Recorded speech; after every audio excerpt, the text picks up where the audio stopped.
ইতিহাসে এমন কিছু ঘটনা আছে যেগুলো শুধু ইতিহাস নয়, মানবতার বুকেও দাগ কেটে যায়। কারবালার ঘটনা তেমনই একটি অধ্যায়।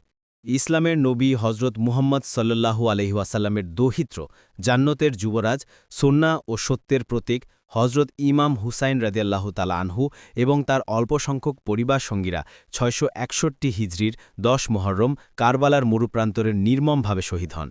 এই ঘটনা শুধু রাজনীতি বা শাসন ক্ষমতার লড়াই ছিল না, এটি ছিল হক ও বাতিলের মুখোমুখি দাঁড়ানোর সর্বোচ্চ উদাহরণ। প্রথম অধ্যায়, ঘটনার পটভূমি। হজরত মুয়াবিয়া রাদিয়াল্লাহু তাআলা আনহু দীর্ঘ ২০ বছর মুসলমানদের খলিফা ছিলেন। তার মৃত্যুর পর তার পুত্র ইয়াজিদকে খিলাফতের দায়িত্বে বসানো হয়। কিন্তু ইয়াজিদের চরিত্র, আচরণ, ইসলামী শরীয়তের প্রতি অনীহা ও অন্যায় প্রবণতা দেখে অনেক মহান সাহাবী তাকে সমর্থন দিতে অস্বীকৃতি জানান। এর মধ্যে সবচেয়ে গুরুত্বপূর্ণ কয়েকজন ছিলেন হজরত হুসাইন ইবনে আলী রাদিয়াল্লাহু তাআলা আনহু, হজরত আবদুল্লাহ ইবনে জুবায়ের রাদিয়াল্লাহু তাআলা আনহু, কিছু বাকি সাহাবী ও তাবেঈ। ইয়াজিদের শাসন বসানো হয় জোর জবরদস্তি, চাপ ও রাজকীয় শক্তির মাধ্যমে। সে চেয়েছিল সকল থেকে বায়াত নিতে, কিন্তু হুজুর সাল্লাল্লাহু আলাইহি ওয়াসাল্লামের ঘরের সন্তান হজরত হুসাইন রাদিয়াল্লাহু তাআলা আনহু অন্যায় শাসকের হাতে হাতে বায়াত দিতে পারলেন না। তিনি বললেন, যে শাসক কুরআন সুন্নাহ বিরোধী পথে চলে, জুলুম ও অন্যায় করে, তার আনুগত্য করা আমাদের উপর ফরজ নয়। এটাই ছিল মূল বিরোধ। দ্বিতীয় অধ্যায়, কুফাবাসীর চিঠি। কুফা তখন মুসলিম দুনিয়ার বড় শহর। সেখানকার হাজার হাজার মানুষ হুসাইন রাদিয়াল্লাহু তাআলা আনহুকে চিঠি লিখে জানালেন, আমরা অন্যায় শাসকের অত্যাচারে ক্লান্ত, আপনি কুফায় এসে আমাদের নেতৃত্ব দিন। আমরা আপনার সাথে জীবন দিয়ে হলেও লড়ব। এমন প্রায় ১২,০০০ চিঠি পৌঁছল ইমাম হুসাইনের হাতে। হুসাইন রাদিয়াল্লাহু তাআলা আনহু তাদের সত্যতা যাচাই করতে প্রথমে তার বিশ্বস্ত প্রতিনিধি মুসলিম ইবনে আকিল রাদিয়াল্লাহু তাআলা আনহুকে পাঠালেন। কুফার মানুষ মুসলিম ইবনে আকিলকে দেখে হুসাইনের প্রতি আনুগত্যের শপথ করল। তখন মনে হল সত্যি কুফাবাসীরা হুসাইনের পাশে থাকবে। কিন্তু ইয়াজিদের গভর্নর উবাইদুল্লাহ ইবনে জিয়াদ কুফায় আসার পর পরিস্থিতি পাল্টে যেতে শুরু করল। তৃতীয় অধ্যায়, মুসলিম ইবনে আকিলের শাহাদাত।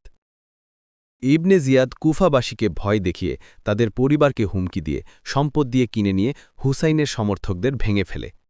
মুসলিম ইবনে আকিল একাকী হয়ে গেলেন। একদিন ভোরে তিনি গ্রেফতার হলেন এবং শহীদ করা হল। ইমাম হুসাইন সেই খবর তখনও পাননি। চতুর্থ অধ্যায়, হুসাইন রাদিয়াল্লাহু তাআলা আনহুর যাত্রা।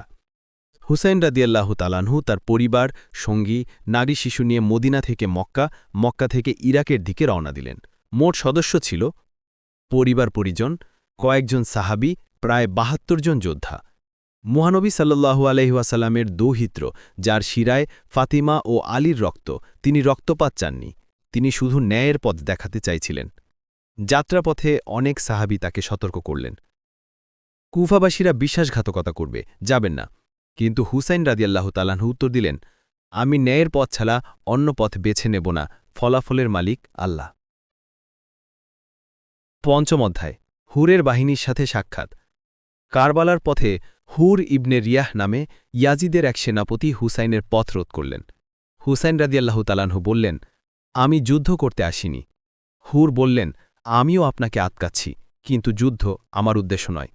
এই কথোপকথন পুরো কারবালার ইতিহাসের এক অনন্য মানব অধ্যায়। পরবর্তীতে হুর নিজেই তওবা করে হুসাইনের দলে শহীদ হন।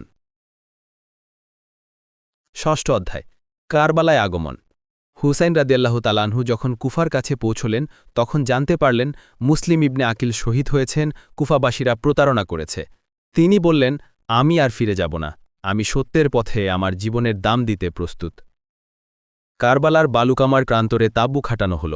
তারিখ ছিল ২ মুহররম ৬১ হিজরি। ইবনে জিয়াদ সেনাবাহিনী পাঠাল, সংখ্যা ছিল ৩০,০০০-এরও বেশি। সপ্তম অধ্যায়, পানির পথ বন্ধ। ইয়াজিদের সেনাপতি উমর ইবনে সাদ হুসাইনের তাঁবুর পাশের ফোরাত নদী থেকে পানি আনার পথ বন্ধ করে দিল। নির্মমতা এতটাই ছিল যে শিশুরা পানি চেয়ে কাঁদছে, বয়স্করা তৃষ্ণায় অজ্ঞান হয়ে যাচ্ছে, নারীরা পানি ছাড়া অসহায় হয়ে পড়ছে।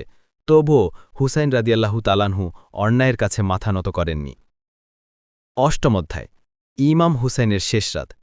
৯ মুহররম অর্থাৎ আশুরার আগের রাতে হুসাইন রাদিয়াল্লাহু তালানহু সব সাথীকে ডাকলেন, আলো কম, বাতাস শীতল, মরুভূমির আকাশে তারার মেলা। তিনি বললেন, তোমরা চাইলে চলে যেতে পারো, অন্ধকার রাত তোমাদের আড়াল করবে, শত্রুরা আমাকে চায়, তোমাদের নয়। সাথীরা উত্তরে বলল, ইয়া ইমাম, আপনার প্রতি আনুগত্যের শপথ নিয়ে আমরা এসেছি, মৃত্যুর আগ পর্যন্ত আপনার সাথেই থাকব। এ এক ইতিহাসের সবচেয়ে অনন্য রাত, সত্যে টিকে থাকার শিক্ষা। নবম অধ্যায়, আশুরার সকাল, 10 মুহররম। ফজরের পর শুরু হল নির্মম হত্যাযজ্ঞ। প্রথমে হুসাইনের সাথীরা একে একে যুদ্ধক্ষেত্রে প্রবেশ করল। হাবিব ইবনে মাজাহির, মুসলিম ইবনে আউসাজা, জুহের ইবনে কাইন, হুর ইবনে রিয়া, এরা সবাই বীরের মতো যুদ্ধ করে শহীদ হলেন। তারপর একে একে পরিবার পরিজন যুদ্ধে নেমে পড়লেন। আলী আকবর, 18 বছর বয়স, কাসিম ইবনে হাসান, 13 বছর বয়স, আবদুল্লাহ ইবনে হাসান, শিশু। প্রতিটা মা তাঁবুর বাইরে দাঁড়িয়ে নিজের সন্তানকে বলছে, বাবা, সত্যের পথে শহীদ হও, আমরা কিয়ামতে গর্ব করব। দশম অধ্যায়, আলী আসগর, 6 মাস বয়স। সবচেয়ে হৃদয় বিদারক মুহূর্ত। শিশু আলী আসগর, বয়স মাত্র 6 মাস, তৃষ্ণায় কান্না করতে করতে অজ্ঞান হয়ে যাচ্ছে।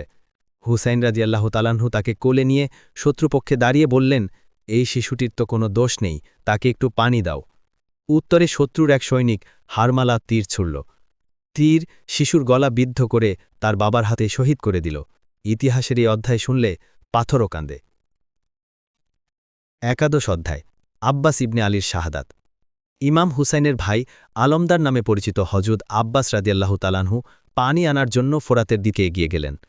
তীব্র যুদ্ধের পর তিনি পানি ভর্তি মশক নিয়ে ফিরছিলেন শিশুদের জন্য, কিন্তু শত্রুর তীর হাত কেটে দিল। একের পর এক আঘাতে তিনি শহীদ হলেন। হুসাইন রাদিয়াল্লাহু তাআলাহু দৌড়ে এলেন, আব্বাস, আজ আমার কোমর ভেঙে গেল। দ্বাদশ অধ্যায়, ইমাম হুসেনের একাকী লড়াই। শহীদদের সংখ্যা বাড়তে বাড়তে শেষে শুধু তিনিই একা রইলেন। তার দেহে বহু তীর বিদ্ধ, তবু তিনি যুদ্ধ করে যাচ্ছেন। শত্রুরা এগিয়ে আসতে ভয় পাচ্ছিল, কারণ তিনি আলীর ছেলে, নবীর দৌহিদ্র। শেষে চারদিক থেকে আক্রমণ হল। তিনি পড়ে গেলেন, কিন্তু বললেন, হে আল্লাহ, আমি তোমার ফয়সালায় রাজি। শিমের নামের এক দুশমন এগিয়ে এসে তার মুবারক মাথা শরীর থেকে আলাদা করে দিল। ইতিহাসের সবচেয়ে ভয়ঙ্কর অধ্যায়। ত্রয়োদশ অধ্যায়, শহীদদের লাশ লুট, তাঁবুতে আগুন। নারীদের গয়না ছিনিয়ে নেওয়া হল, তাঁবু জ্বালিয়ে দেওয়া হল, নবীর পরিবারকে বন্দী করা হল। এ এক অমানবিক দৃশ্য যা কিয়ামত পর্যন্ত কলঙ্ক হয়ে থাকবে। চতুর্দশ অধ্যায়, বন্দী অবস্থায় নবীর পরিবার। হুসাইনের বোন জাইনাব রাদিয়াল্লাহু তাআলাহু ও তার অসুস্থ পুত্র ইমাম জাইনুল আবেদিন রাদিয়াল্লাহু তাআলাহুকে বেঁধে কুফা ও পরে দামেস্কে পাঠানো হয়। জাইনাব রাদিয়াল্লাহু তাআলাহু কুফা ও দামেস্কে এমন ভাষণে সত্য প্রকাশ করলেন যে মানুষ কেঁদে উঠল। ইয়াজিদের অত্যাচার প্রকাশ পেল, ইসলামের সত্য সামনে এলো।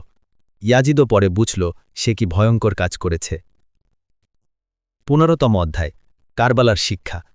কারবালা শুধু শোকের ঘটনা নয়, এটি শেখায় 1. অন্যায়ের কাছে মাথা নত করা হারাম। 2. সত্যের পথে দাঁড়াতে হলে ত্যাগ স্বীকার করতেই হবে। 3. মুসলমানরা বিভক্ত হলে জুলুম শক্তি জিতে যায়। 4. নেতৃত্ব এমন কারো হাতে থাকা উচিত যিনি ঈমান, চরিত্র ও ন্যায়ের প্রতীক। 5. দুনিয়া নয়, হক ও ন্যায় বিচারের জন্য জীবন দেয়া শ্রেষ্ঠ মর্যাদা। কারবালা মুসলমানদের হৃদয়ে চিরন্তন দুঃখ, শিক্ষা ও পথনির্দেশ।